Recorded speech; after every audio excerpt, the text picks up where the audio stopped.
subscribe ni Amazing TV.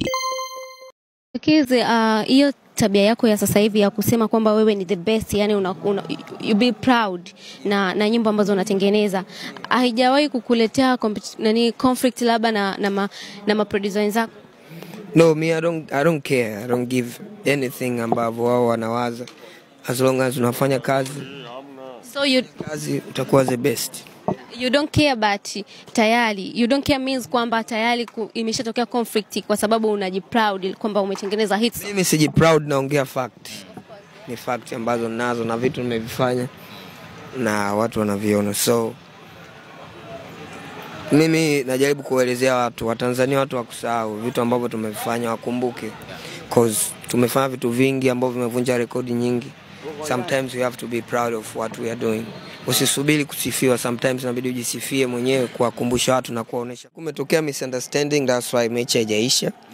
Yeah, that's it. Lakini nilikuwa natamani mechi iishe kwa sababu end of the day ilikuwa mechi nzuri. Tulikuwa tuna enjoy moment, team zote zilikuwa kali.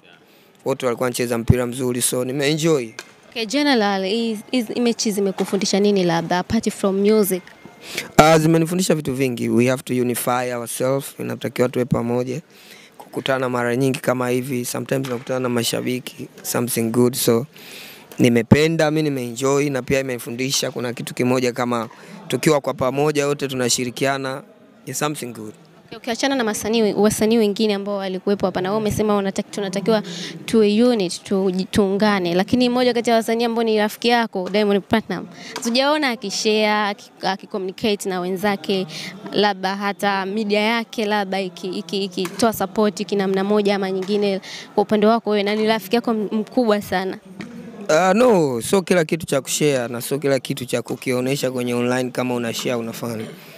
Yeah, and there's a business issue na stuff, unajua, so unaweza kuwa unafuatilia kitu au unakijua but hujashare, so